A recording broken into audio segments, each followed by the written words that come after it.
Pilot साहब ने पद नहीं मांगा। पायलट साहब तो कांग्रेस की मजबूती के लिए काम कर रहे हैं। पिछली बार भी जब उनको प्रदेश अध्यक्ष बनाया था, उन्होंने जो मेहनत की वो आपके और हमारे सबके सामने। की सीट थी हमारी तो कांग्रेस के उस समय, पहले 13 के चुनाव आई, फिर वो बाद में सत्ता लाए, पर अब उनका जो उपयोग है वो हमारे हाईकमान को करना है, पालना हो, उसमें जो किए गए वादे वो पूरे हों। उसमें से कुछ वादे पूरे हुए हैं, लेकिन कुछ महत्वपूर्ण वादे जो आम लोगों से जुड़े हुए हैं, जैसे ये संविदा पे लोग लगे हुए हैं, नियमितीकरण का है, ये अभी तक मुद्दा जो है घोषणा पत्र में जो हमने रखा था उस पर कार्रवाई नहीं हुई। अभी कैबिनेट की बैठक में, प्रथम बैठक में ही ये मुद्दा उठाया था और मुख्यमंत्री जी ने कहा इसका हल निकालेंगे। लोग वहाँ पर धरने पे बैठे हैं। मैंने कहा बातचीत करके इनको जल्दी से जल्दी इनका धरना समाप्त करवाया जाए और अपना घोषणा पत्र में ये बात कही है, इसलिए इनकी कोई अलग से बात नहीं है। कैबिनेट मंत्री बनने के बाद हेमाराम चौधरी राजस्थान की यात्रा पर निकल चुके हैं। नागौर से लेकर पाली, जोधपुर और बाड़मेर, पिछले 2 दिन से लगातार बाड़मेर में जोरदार स्वागत हो रहा है। हमारे साथ खास बातचीत करने के लिए मौजूद है। क्या कुछ मुद्दों पर, काफ़ी मुद्दों पर हम लोग बातचीत करेंगे। हेमाराम जी, पहले 2 बार मंत्री, उसके बाद में 1 बार प्रतिपक्ष के नेता, इस बार कितनी बड़ी चुनौती है उस साल में और इस बार? इस बार मुझे जो विभाग दिया गया है वो बहुत ही महत्वपूर्ण भी है और चुनौतीपूर्ण भी है। वो मनुष्य के जीवन से जुड़ा हुआ है। अगर प्रदूषण फैलेगा तो बीमारियां फैलेगी तो मनुष्य का जीवन खतरे में है। तो इसलिए दूसरे विभाग है उनसे ये अलग है और ये महत्वपूर्ण भी है और चुनौतीपूर्ण भी है, क्योंकि इसमें कई दिक्कतें आएगी। इस प्रदूषण को रोकने के लिए कई कड़े कदम उठाने पड़ेंगे, कई लोगों के खिलाफ कार्रवाई करनी पड़ेगी जो इस प्रदूषण को फैला रहे हैं।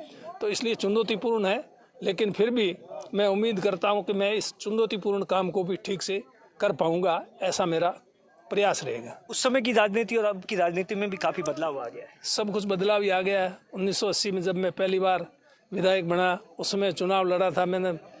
पहले शुरू में सिर्फ 2 गाड़ियाँ लगाई, फिर 3, फिर चुनाव 5 गाड़ियों से चुनाव लड़ा। अब तो पता ही नहीं कितनी गाड़ियाँ हैं चुनाव में चल रही है, ये भी पता नहीं है। तो वो एक चुनाव लड़ने में भी और फिर उसके बाद में जो कामकाज है, तरीका है लोगों का, उस तरह के लोग आज कहाँ हैं। उस समय के जो पुराने लोग थे, गंगाराम जी, हादी जी, बृदिशन जी जैसे लोग, मदन कौर जी, वैसे लोग आज कहाँ हैं। हम भी उनकी बराबरी नहीं कर सकते। बाकी आज के टाइम वाले लोग तो उनका अलग ही है, राजनीति को व्यवसाय मान लिया उन्होंने। कल रात को मैं आपके ही कुछ बड़े बुजुर्गों से बातचीत कर रहा था। उनका कहना है कि हेमाराम जी जैसे भी नेता आजकल नहीं है। जो नेता है वो प्रोफेशनली हो गए हैं। आप जैसे नेता भी बहुत कम रहे हैं। तो ये अब राजनीति में लोग आ रहे हैं, मेरा कहने से कुछ नहीं, लेकिन सब सारी दुनिया देख रही है, पैसा इसमें इन्वेस्ट कर रहे हैं। ये एक तरह से वो इसको इन्वेस्टमेंट मानते हैं, बिजनेस बना दिया है। तो ये एक बिजनेस का रूप अगर जिस दिन राजनीति ले लेगी तो फिर राजनीति का हाल बहुत बुरा होगा। जो प्रजातंत्र शुरू में था पहले, आज पंचायती राज के चुनाव होते हैं, किस प्रकार के अभी मंच के माध्यम से बताया गया किस प्रकार से कैसे लोग है जो खर्चा मांगते हैं, खर्चे के नाम से पैसे लेते हैं। पहले इस तरह की कोई बात सुनने को ही नहीं मिलती थी। हमने खुद ने भी चुनाव लड़ा, पहला चुनाव लड़ा, मुश्किल से 70,000 रुपए खर्च हुए। 70,000 रुपए। और आज कितना खर्चा हो रहा है जिसकी कोई सीमा ही नहीं। हेमाराम जी, 2018 के अंदर जब आप चुनाव में गए थे तब आपने बहुत सारे कांग्रेस से वादे किए थे, क्योंकि आप हमेशा 2 साल से साफ ही कह रहे थे उन वादों को पूरा करना है ताकि 2023 में हम वापस आ सके। तो क्या कुछ अगले 2 साल के लिए प्रायोरिटीज है? कौन से मुद्दे हैं जिसे आप प्रमुखता से उठाकर, ताकि 2023 में फिर से सत्ता आ जाए? 2018 का चुनाव जब हमने लड़ा तो लोगों के सामने हमने कुछ वादे किए, हमारा घोषणा पत्र जारी किया।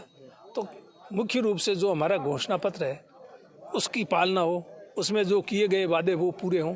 उसमें से कुछ वादे पूरे हुए हैं, लेकिन कुछ महत्वपूर्ण वादे जो आम लोगों से जुड़े हुए हैं, जैसे ये संविदा पे लोग लगे हुए हैं, नियमितीकरण का है, ये अभी तक मुद्दा जो है घोषणा पत्र में जो हमने रखा था उस पर कार्रवाई नहीं हुई है। अभी कैबिनेट की बैठक में, प्रथम बैठक में ही ये मुद्दा उठाया था और मुख्यमंत्री जी ने कहा इसका हल निकालेंगे। लोग वहाँ पर धरने पे बैठे हैं। मैंने कहा बातचीत करके इनको जल्दी से जल्दी इनका धरना समाप्त करवाया जाए और अपना घोषणा पत्र में ये बात कही है, इसलिए इनकी कोई अलग से बात नहीं है। अपनी कही हुई बात को ये अपनी बात रख रहे हैं, इसलिए इनको ज़्यादा परेशानी नहीं हो। जितना जल्दी हो इसको हल किया जाए, ये बात हमने वहाँ पर रखी मीटिंग में। आज इस समय खास करके रबी की सीज़न है, अब दिनों दिन सीज़न निकल रही है, एक दिन ही भारी पड़ता है। तो लोगों के डिमांड के पैसे जमा है किसानों के कृषि कनेक्शन के लिए, तो उनको सामान नहीं मिल रहा है। अच्छा, ये बात भी कैबिनेट की मीटिंग में मुख्यमंत्री के सामने रखी। मुख्यमंत्री ने निर्देश दिए कि जल्दी से जल्दी, क्योंकि मेरे पास एक किसान का फोन आया कि सारा काम हो गया है और सिर्फ तार जोड़ने, वो विभाग वाले जोड़ नहीं रहे, अगर जोड़ दे तो कल सुबह मेरी बारी है बिजली की, तो वो मेरे को एक बारी मिल जाए, मतलब एक बारी एक टाइम 6 घंटा की बिजली भी वो चाहता है अगर मुझे मिल जाए तो मैं मेरी फसल ठीक से उगा लूँगा। तो एक दिन के लिए कर रहा था, आगे सामान नहीं, तो कितने दिनों के बाद में कनेक्शन होगा, और फिर 10, 15, 20 दिन के बाद में कनेक्शन होगा, तो किसानों को उससे कोई मतलब नहीं है। मैम जी, पायलट साहब की बात करें तो उन्होंने 5 मंत्री अपने कोटे से बना दिए, उप मुख्यमंत्री थे, उन्होंने अपना पद छोड़ लिया। आज के समय में वो पूरे इंडिया की यात्रा पर है, कांग्रेस का जगह जगह। क्या देखते हैं 2023 में किस तरीके से उनका भविष्य, क्योंकि उन्होंने एक बहुत बड़ा सेक्रीफाइस किया है और वो आज के समय में राष्ट्रीय स्तर पर लगातार कांग्रेस की बात रख रहे हैं। पायलट साहब ने पद नहीं मांगा।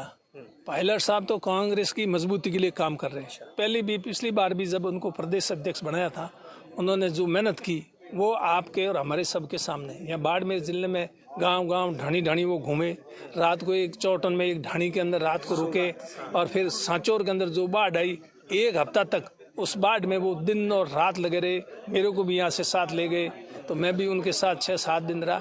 तो इस तरह से जितना प्रयास उन्होंने किया, तो 21 सीट थी हमारी तो कांग्रेस की उस समय, पहले 13 के चुनाव आई, फिर वो बाद में सत्ता में आए, सत्ता लाए। पर अब उनका जो उपयोग है वो हमारे हाईकमान को करना है कि उनका किस प्रकार से कैसे उपयोग किया जाए। उनका सही ढंग से उपयोग करेंगे तो राजस्थान में फिर कांग्रेस को मजबूती मिलेगी, और मजबूती मिलेगी तभी 2023 के चुनाव में हम फिर वापस आएंगे। आखिरी सवाल है, कल से मैं देख रहा हूँ बीजेपी आरएलपी के नेता भी आपका स्वागत करते हैं। आमतौर पर ऐसा नहीं होता है कि कांग्रेस का कोई मंत्री बन जाए और दूसरी पार्टी के, क्या कुछ देखते हैं इन सब बातों को? बीजेपी आरएलपी के लोग भी करते हैं स्वागत, तो मंत्री सरकार में होता है वो सबका होता है। वो वैसे कांग्रेस पार्टी से सरकार कांग्रेस पार्टी की, पर बीजेपी हो चाहे आरएलपी हो चाहे कोई भी पार्टी हो, वो उम्मीद तो सरकार से ही रखते हैं। कामकाज तो जो सरकार में मंत्री उससे ही उम्मीद रखते हैं, तो उनको मेरे से उम्मीद है कि भी ये हमारे कामकाज में मदद करेंगे। और ये मेरा फर्ज और धर्म भी बनता है कि मैं चाहे कोई भी किसी भी पार्टी में है, उसका जायज़ और वाजिब काम है तो उसको मैं करूं। ये अभी नहीं, जब से 80 से मैं विधायक हूं, मैंने कभी ये भेदभाव नहीं किया किसी के साथ, किसने मुझे वोट दिया किसने नहीं दिया। जो सही और वाजिब काम है वो वोट नहीं दिया उसका भी होगा, और अगर सही काम वाजिब काम नहीं है तो वोट दिया उसका भी नहीं होगा। ये हेमाराम चौधरी है, जिन्होंने किसानों से मुद्दे से लेकर जो नियमितीकरण की मांग को लेकर लगातार तमाम बातों पर अपनी बात रखी, कि कहा कि कैबिनेट में मैं इन सब बातों को रख रहा हूं। वहीं पायलट के भविष्य को लेकर साफ कहा कि 2023 में वह कांग्रेस का चेहरा हो सकते हैं। दिनेश वोरा, बाड़मेर, राजस्थान तक।